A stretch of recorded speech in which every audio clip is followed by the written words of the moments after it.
Welcome to Juba Global News Network. And I am Jasmine. Here are the top 10 global news headlines for January 18, 2026, based on major international developments from reliable sources like Reuters, BBC, Al Jazeera, and others. These reflect the most prominent stories circulating today, focusing on geopolitics, conflicts, and crises. 1. Trump escalates Greenland push with 10% tariffs on Denmark. And 7 other European countries, the U.S. President targets allies in his bid to control the Danish territory, prompting EU warnings of countermeasures and baffling NATO leaders. 2. EU prepares anti-coercion response to Trump's Greenland-related tariffs. European leaders, including Denmark's prime minister, refuse to be blackmailed, with potential restrictions on U.S. trade access under consideration. 3. Syrian government forces advance.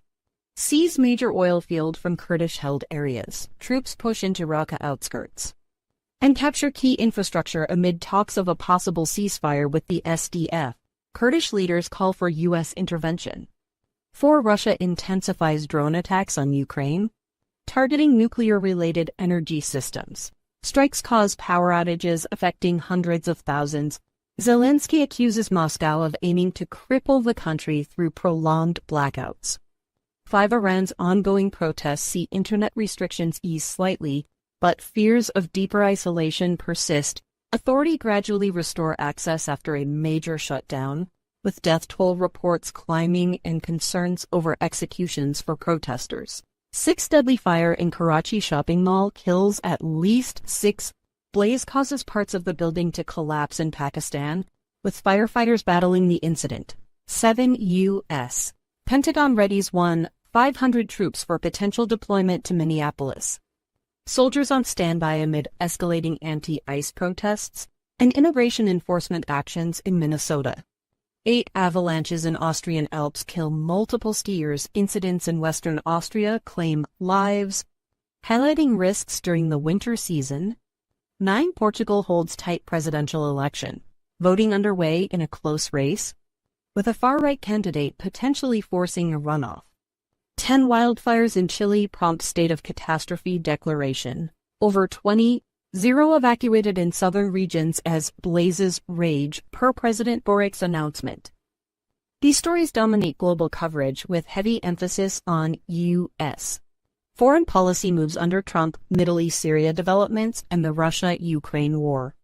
For real-time updates, check major outlets like BBC, Reuters, or Al Jazeera as events evolve quickly. Africa has a problem with counting votes. In Africa, everybody wins the election. In Africa, nobody loses an election. In other parts of the world, they can have voters in 50 million, in hundreds of millions, but in Africa, our voters never get past 10 million. But for some reason, when we are called upon to count our votes, we never can count the votes. This is an African disease, the inability to count votes. Africans elect the leaders that they deserve. When they are given the vote to vote, they are in the habit of electing thieves. And once they have elected the thieves, they expect the thieves to behave like angels. When the people do not know what they want, the government they create is nothing but a confederacy of fools.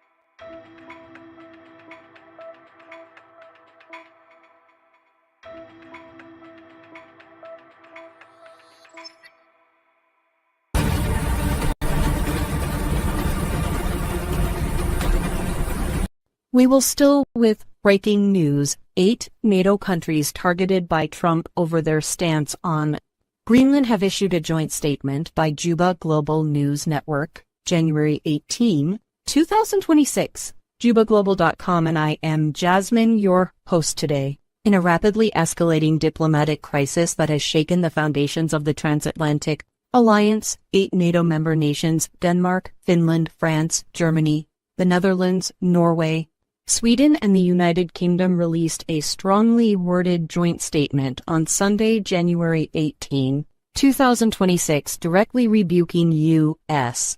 President Donald Trump's threats to impose punitive tariffs unless Denmark agrees to sell Greenland to the United States. The statement, coordinated among the foreign ministries of the involved countries and published via official channels including the German government's website, comes less than 24 hours after Trump announced via Truth Social that a 10% tariff on all goods exported from these nations to the U.S. would begin on February 1, 2026, escalating to 25% on June 1 if no deal is reached for the complete and total purchase of Greenland. The joint statement in full context. The 8 nations declared we stand in full solidarity with the Kingdom of Denmark and the people of Greenland. As members of NATO, we are committed to strengthening Arctic security as a shared transatlantic interest. The pre-coordinated Danish exercise, Arctic Endurance, conducted with allies, responds to this necessity. It poses no threat to anyone. Tariff threats undermine transatlantic relations and risk a dangerous downward spiral. We will continue to stand united and coordinated in our response. We are committed to upholding our sovereignty. The declaration explicitly references the recent Arctic Endurance reconnaissance mission in Greenland, which involved small contingents from these countries at Denmark's invitation. Officials described the deployment as routine and transparent, aimed at assessing conditions for potential future NATO exercises in the high north amid rising Russian and Chinese activities in the Arctic. Leaders from the group reinforced the message individually, clusters close as a label probably message pain might. Frederiksen reiterated that Europe will not be blackmailed. UK Prime Minister Keir Starmer called the tariffs completely wrong when applied to allies, pursuing collective NATO security. French officials, including President Emmanuel Macron's circle, emphasized no intimidation would sway their position on sovereignty issues in Ukraine, Greenland, or elsewhere. The European Union leadership echoed this unity. European Commission President Ursula von der Leyen and European Council President Antonio Costa issued a joint note expressing full solidarity with Denmark and the people of Greenland, while EU Foreign Policy Chief Kaja Kallas warned that such divisions play into the hands of adversaries like Russia and China. Trump's escalation and rationale. Trump's announcement framed the tariffs as a direct response to what he called the country's very dangerous game of sending military personnel to Greenland for purposes unknown. He has repeatedly argued that U.S. control of Greenland is essential for national security, citing rare earth minerals, strategic positioning against Russian expansion, and countering Chinese influence in the Arctic. Under the existing 1,951 U.S. Denmark Defense Agreement, the United States already operates Pitofik Space Base in Greenland, providing significant military access without full ownership. Trump has dismissed this as insufficient, reviving his 2019 proposal to purchase the island, and intensifying rhetoric since returning to office. The tariffs, if implemented, would mark a historic use of economic coercion against core NATO allies, potentially overriding existing trade frameworks like the U.S. EU agreement capping certain tariffs and the U.S.-UK bilateral deal. Reactions and broader fallout protests erupted across Denmark and Greenland over the weekend, with thousands in Nuuk and Copenhagen chanting slogans like "Hands off Greenland" and "Greenland is not for sale." Polls show near universal opposition in Greenland to any U.S. takeover. In the U.S., bipartisan criticism has emerged. Senators Jen Shaheen, DNH, and Tom Tillis, RNC, co-chairs of the Senate NATO Observer Group, condemned the move as harmful to American interests, businesses, and alliances. Senate. Lisa Murkowski, RAK, called it shameful, highlighting risks to U.S. families from higher costs. The EU has called an emergency ambassadors meeting to discuss countermeasures, which could include reciprocal restrictions on U.S. market access. Some European Parliament figures like Manfred Weber suggested pausing progress on any U.S. EU trade deals. Analysts warn this standoff could fracture NATO at a critical moment, as the alliance grapples with supporting Ukraine against Russia's invasion. Divisions among allies, they argue, benefit Moscow and Beijing. As tariffs loom and diplomatic backchannels remain active, the Greenland crisis has evolved from a quirky real estate proposal into a major test of transatlantic unity. Whether dialogue or escalation prevails will shape U.S.-Europe relations for years to come. Juba Global News Network is monitoring developments closely. Stay tuned for updates at jubaglobal.com.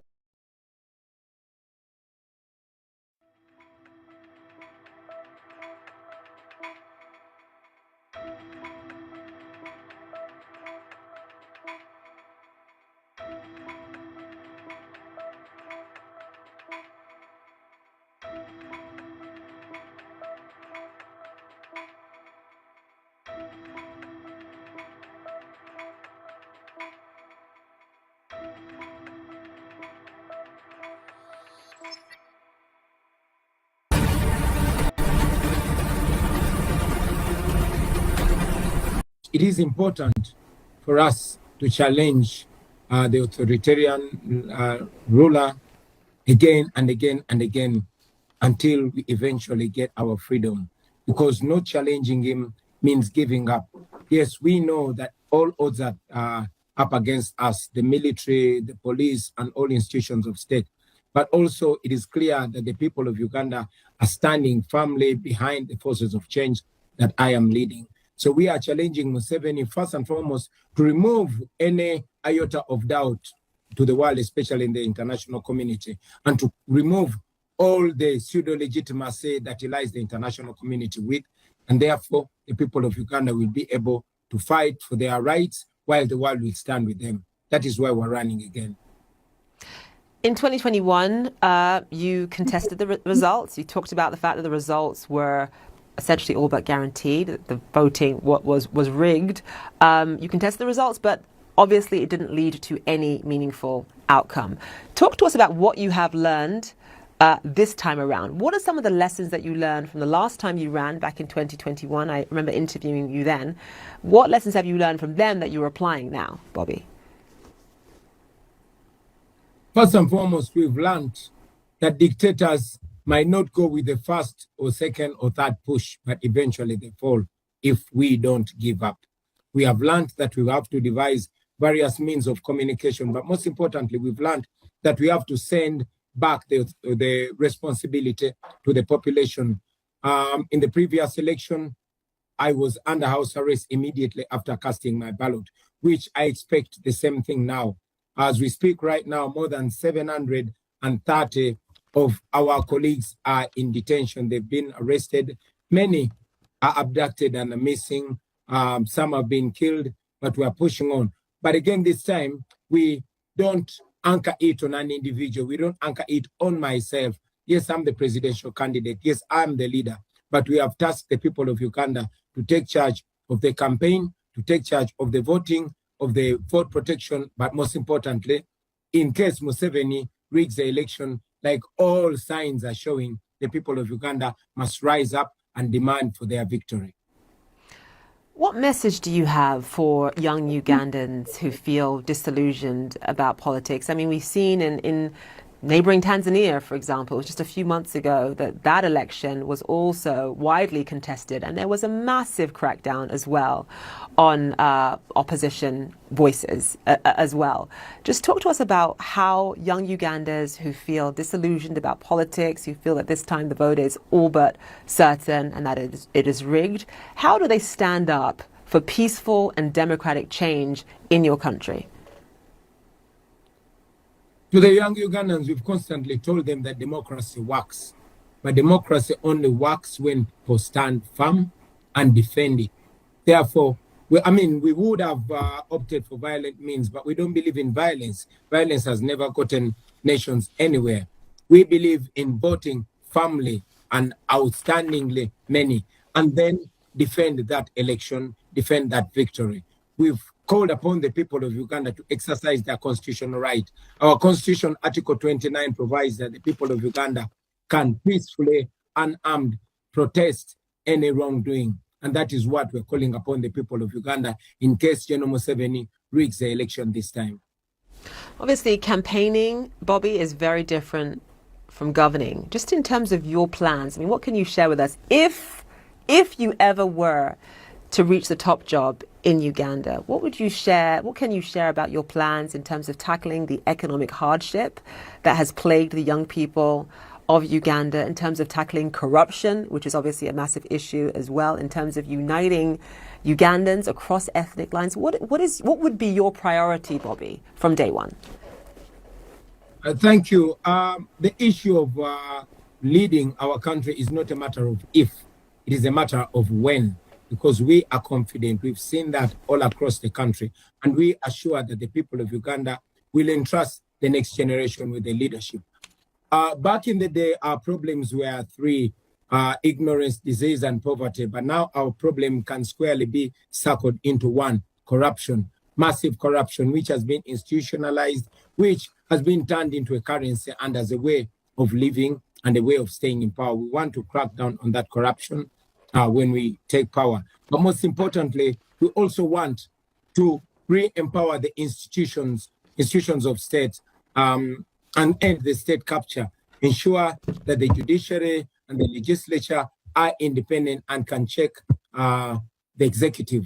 That way, we will be able to stop the one-man rule and have knowledgeable, talented, and able people to bring minds together and lead our country ahead. Bobby Wine, live for us there. Thank you. Thank you so much for joining us again.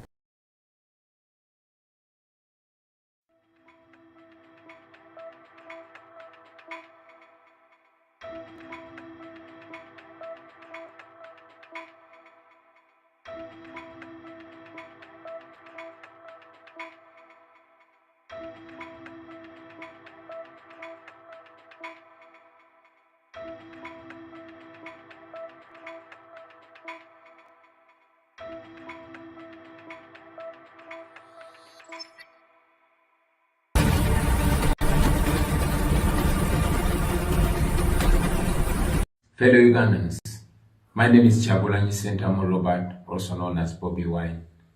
Today is Saturday, the 17th of January 2026, and the time is 9 a.m. in the morning.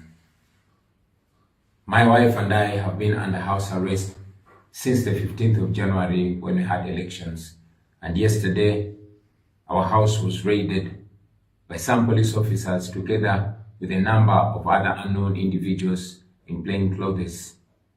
They used ladders to climb over our fence.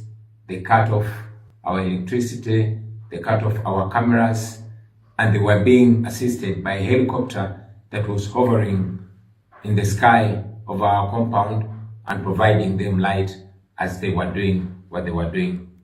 Amidst that raid, I was able to use my skills and escape my house, but I know they're looking for me. But even if they succeed and get me and do whatever, I want to say this to you, fellow Ugandans. First and foremost, we reject whatever is being declared by Mr. Byabakama, because those so-called results that they're declaring are fake and they don't in any way reflect what happened at the polling stations or what is at the declaration forms. And therefore, those results, the so-called results, are fake. After arresting almost all our agents, after ballot stuffing, and after shutting off the internet, the regime is trying to once again rig the elections. What happened in the polling station is a completely different story, and we demand that the internet be restored and the rightful declaration forms and tally sheets from the districts are uploaded on the internet so that the people of Uganda can see the rightful results in transparency. We also demand that they halt whatever declaration is going on until the internet is restored and until the people of Uganda can follow on the results in transparency. We are glad that there are protests, and we encourage the people of Uganda to resist any rigging and to resist any effort of subduing their voice. We also want to call upon the media, which has deliberately ignored what is happening in the country. There are widespread protests across the country, and there's widespread arrests, and people are being killed. For example, in Butambala, at the house of Honorable Mwanga Chivumbi, 10 people were shot and killed in one house by the police. In Waise, 4 people have been shot dead. In Mukono, 4 people were shot dead. In Machinge, we have information that 3 people were shot dead. And in Kayonga and Luwero, we are yet to get the statistics of the people that have been killed and what exactly is happening.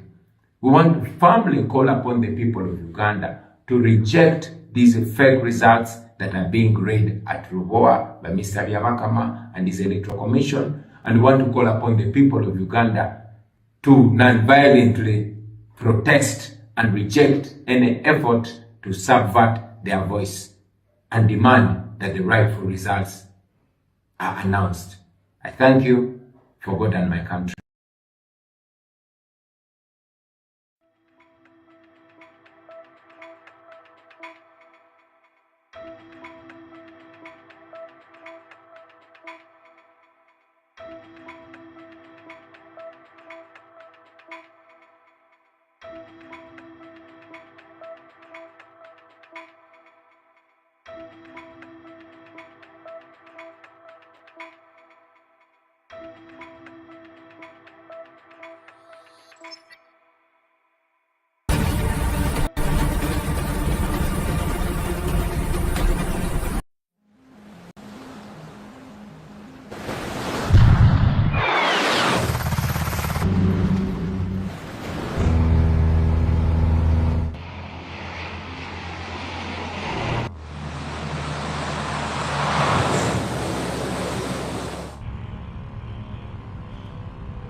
I got you.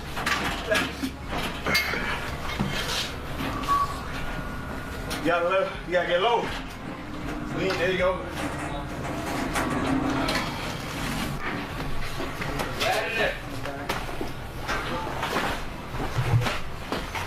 Claim on hot.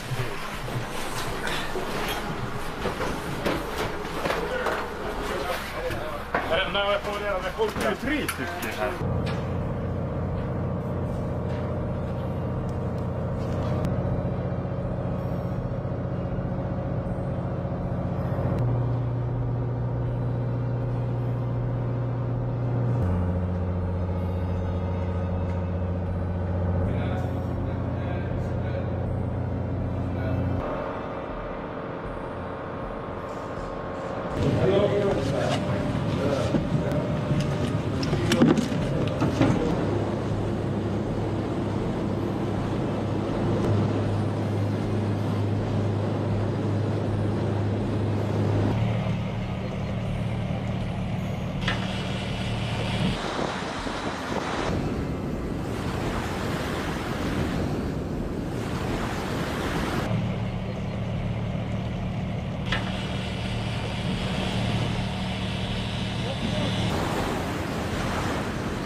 to keep away from the landing zone for the other guy, because the snowmobile are rolling a lot.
Okay, easy leg.